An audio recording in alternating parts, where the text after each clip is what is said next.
We have our didactic speaker for today is Georgia McKown, our own Georgia McKown. She's our program manager for effective data systems and professional learning. And I'm going to let her take it over. Georgia, are you okay with navigating this, with me navigating the slides, or do you want to navigate No, those? you're welcome to do it. That sounds fine to me. Perfect. Okay. I am going to interrupt myself for a second to say, Maddie, will you please message Maya about the message you just sent me? Thanks.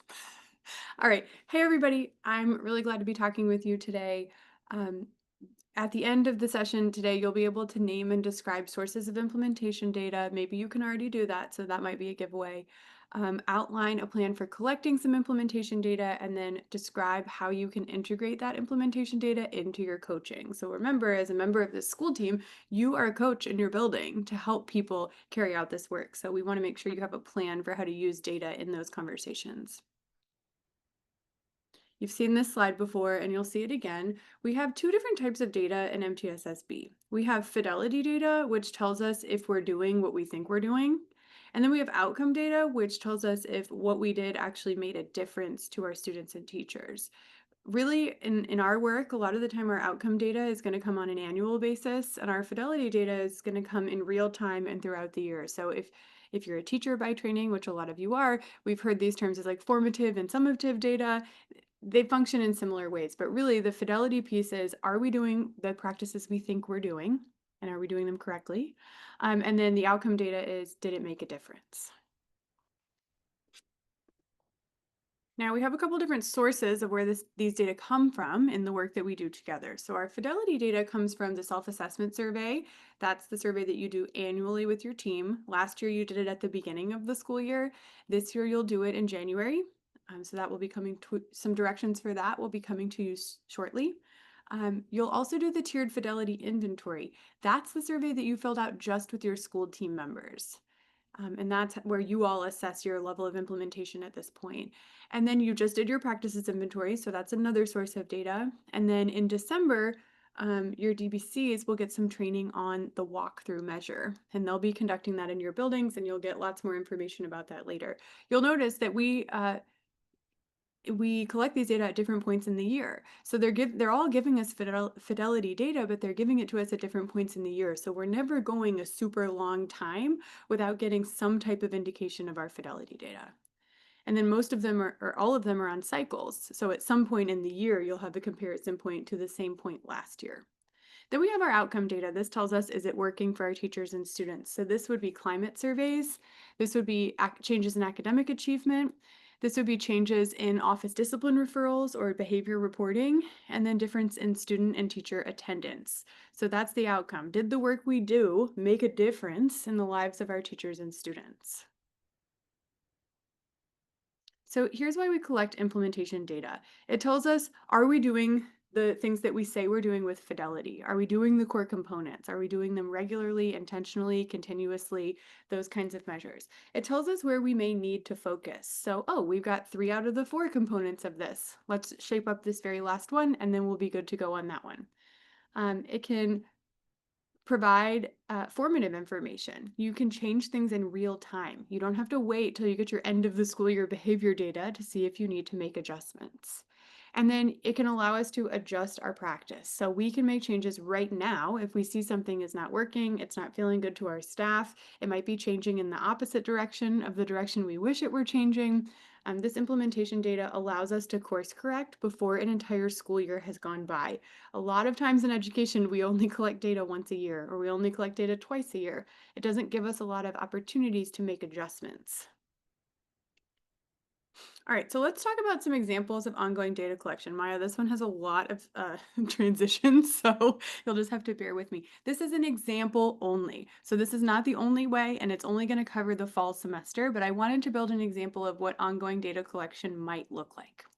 So in September, everyone on this call conducted the practices inventory. So you have an initial data point for implementation data. Then in October, you might use our coaching guides to do observations. Maybe you would do peer observations. Maybe your school team members, your administrators are already doing observations or walkthroughs.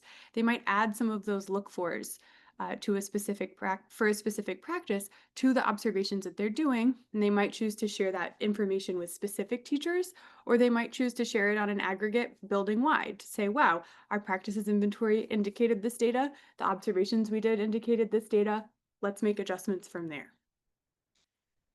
Then in January, there will be walkthroughs. So there will be another type of implementation data to reflect on that you can use to make decisions about what PLs you might offer in the spring or where you might need some fine tuning across your building. Then in January, you're going to collect data for the self-assessment survey. All of our partner schools will be completing that. Your school staff has seen it before. So they will figure that out and collect that data. And then we will support you again in how to analyze and make decisions based on that data. All right, and then in February, your school team will complete the tiered fidelity inventory. That's another opportunity to get some implementation data about what's going on your team and throughout your building. You'll use some of that walkthrough data to inform how you score items on the tiered fidelity inventory. So this is just an example of how you're collecting data at multiple points throughout the school year, several times in each semester, and then you'll use that data to guide what you do in the building for the rest of the semester. Then we've got some ongoing data collection that you can look at every school team meeting, or you can look at very regularly, right? Your school discipline data. You might get a wrap up in Power School, or if you use Simple Discipline or some of those other platforms, you'll have attendance data for your teachers and your students. Have you seen any changes in that as you've made some of these Tier 1 adjustments? Maybe so. You might have some programming insights. Have you rolled out a new initiative? Have you been providing direct instruction on specific components of your school-wide matrix? You would have that kind of contextual information to use and review here. And then staff feedback. I know some of our partner schools have sent out some additional staff surveys or feedback opportunities. You could collect that as well, in addition to some of these other data points. Or you might just hear them in conversation with staff members and you jot it down and you use it as part of these ongoing conversations about what to adjust or do next. All right, so I want to remind you about our coaching guides. First, I'm going to do this slide backwards a little bit. Down at the bottom in that gray box is a reminder of where you can find the coaching guides. So for our proactive and positive practices, you can find them in your school's 24-25 folder. Because remember, last year we trained on those 3 specific proactive and positive resources. And so all of those coaching guides are in there under practice resources. In each of those guides, you have an overview of the practice, including a one-pager that you could share with your staff as a refresher. There's some self-evaluation tools that teachers can use to keep track of how they're using that practice in their own room. On any given day, you could have them practice doing a self-evaluation. There are also some observation checklists and tools that are in there. It gives people the look-fors. What does it look like if you're doing this practice with fidelity? What would be the indicators that anyone could come in and measure if they were looking for indications that that practice is happening with fidelity? And then there's also coaching questions and supports related to the practice. So if you're trying to coach and support someone on using one of those practices, there are guiding questions and prompts in there for you to help you on your journey being a coach support folks in those conversations. All right, so in the chat, how are you collecting implementation data around MTSS-B? I just gave you a whole bunch of data sources. You could pick 1 or 2. What are you doing right now to collect implementation data? Remember, implementation is, are we doing what we think we're doing?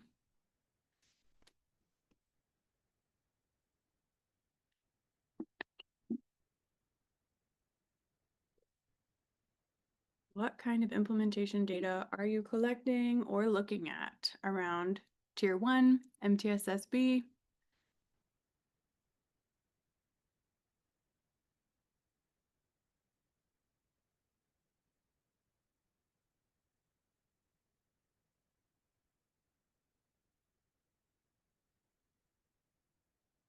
Oh, nice. Jeffrey said they're using Simple Discipline to collect minors and majors. Nice. Good idea looking at that discipline data. Yeah, Julie said something similar. Ooh, using Podium. I love that.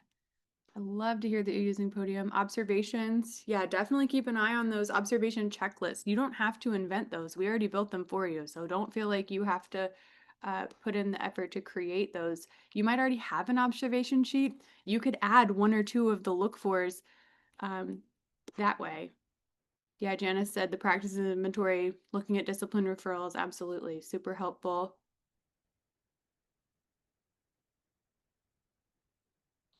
I love that. Karen said, I love that you have graduates. That's so cute from the behavior bunch. I love that. Really supportive to have students mentoring each other. Oh, I love seeing school-wide definitions for behaviors. We love to hear that.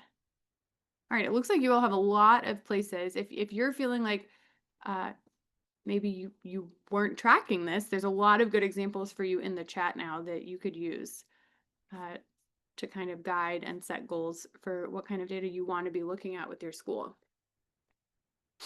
All right, Maya, thanks. So how will you collect the implementation data? You are already collecting some, but there are likely some blind spots or some places where you could look at additional data. So first you want to look at what data sources do you currently have and what information do they provide? So we don't need to always collect the same type of data multiple times. That can be really taxing on our participants. Like we don't ask you to collect the practice inventory multiple times a year, right? Because there's survey fatigue. People get worn out. They don't want to answer the same questions over and over. So think about what data sources do you already have and what are they telling you? And then you can think about what data sources or information do you still need to make decisions? This is where observation really comes in because self-report data about people can only take us so far. Sometimes we think we're doing something and maybe we're not actually doing it that way in practice. We need someone to help us figure that out. So whose voices are being heard or not heard, right? Who's not responding to your surveys?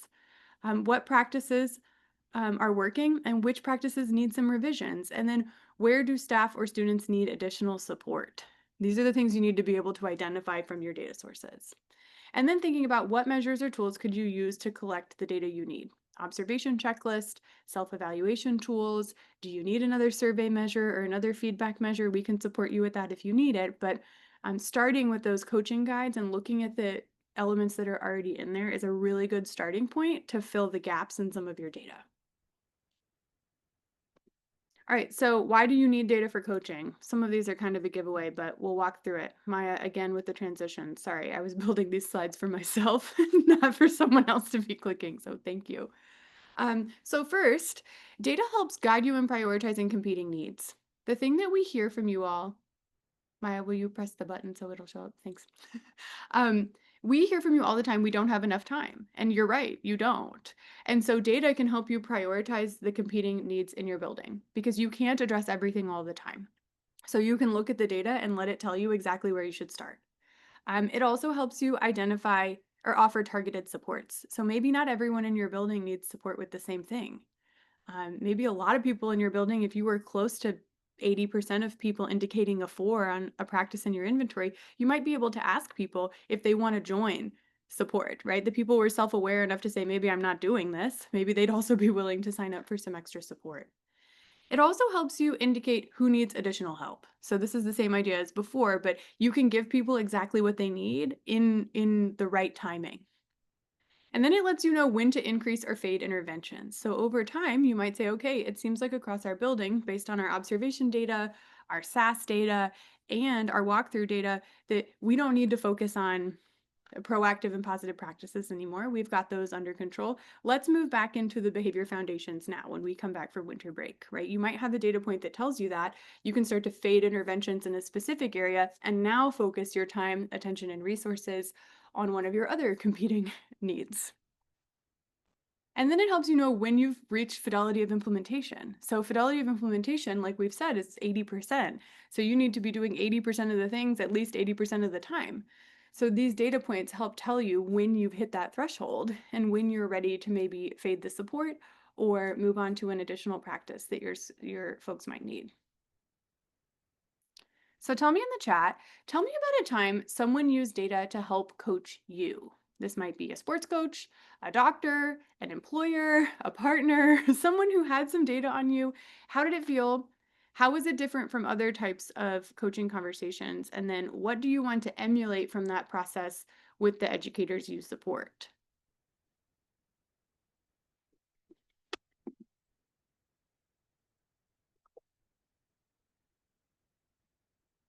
Maybe no one's ever used data to coach you. I hope that's not true. But if that's true, you could just write about what you wish they would have helped you with.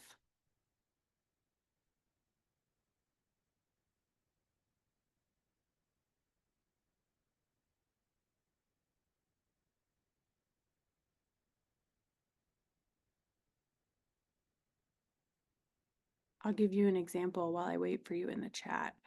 From my own life, a couple of years ago, I had high cholesterol. Jeffrey was on the same page talking about blood work. I had high cholesterol, and if anybody who knows me, you know that I don't eat a lot of stuff that has high cholesterol. So I was really disappointed and feeling pretty defeated by that. And when I met with the cardiologist, he was very intentional, telling me exactly what to eat, what to avoid, uh, how often I should be working out, what the intensity of that should be. And following that advice, I was able to lower my cholesterol 20 points in 1 year. So having that data and then having super actionable steps was super helpful for me. Let's see what I have in the chat now. Jeffrey said the numbers don't lie. That's true. Yes, Catherine, absolutely. Motivated to beat your score. Oh, yeah, Dr. Bacot talked about fidelity of implementation and using a reading program. I just used an example like that in my stats class last week. Oh, yeah, Karen said a friend came in to observe you. You know, those observations and video feedback from trusted folks can be very, very informative. Oh yeah, Aaron talked about audits. Absolutely, that's the whole point of an audit, is to help give you some data to coach. Annabelle said using data takes some of the emotion out of it. I think that makes good sense. I think that makes good sense. Tracking the data, absolutely. Yep, I love that. I think it also makes it a lot more actionable. It's no longer just like a pie in the sky suggestion. It's now an actionable, trackable goal. That's exactly what we were focused on when we made those observation tools, was things that anybody could watch and measure happening in a classroom. It can be really helpful there. Thanks for sharing those examples. Some of those were pretty vulnerable, so thanks for sharing. Let's talk about using data in your coaching. So first, you want to make data a core component of your coaching practice. This is really important. The data is not like, oh, we have a data meeting once a year. It's like we have data to talk about every time we meet and discuss. If it becomes a core part of your practice, it's no longer an affront when it comes up, right? So have educators collect and reflect on their own practice data. Give it to them before the meeting. Don't let them be surprised when they talk with you about what their practice data say. And then use the data to guide the supports you provide. So be really intentional about the alignment. State it in plain English, but then also have it be very clear that I'm providing you this to help get your score up on XYZ. Let's talk about how you can do it, right? Then you can offer data as a justification for your decisions or the needs that you're identifying. That, again, like some of the examples said, it makes it less emotional. It makes it a lot more practical and a lot more approachable and a lot more realistic if you can use the data to guide the decision making. And then collect the data often to inform adjustments. It can be really stressful if you've been implementing a new practice for a long time and nobody's given you any indication of if you're doing it correctly or if it's working, right? We don't want to it's like perfect practice makes perfect, right? If you're practicing something wrong, it doesn't matter how long you practice it, it's not going to get better. So it's important that the practice that you're doing along the way is being measured and you're getting feedback as you're implementing it. All right, so that was my rundown on opportunities to collect observation data and other implementation data. I want to give you some time here to ask questions if you have any about our resources, or even make suggestions of places you need additional support. And you can pop those questions in the chat, or you can unmute and ask any questions you may have for Georgia before we move on to our school showcase. If something pops up in your mind as we're talking through our school showcase, you can also send those to us, and we'll make sure you get responses to those or any resources that you may be requesting about that.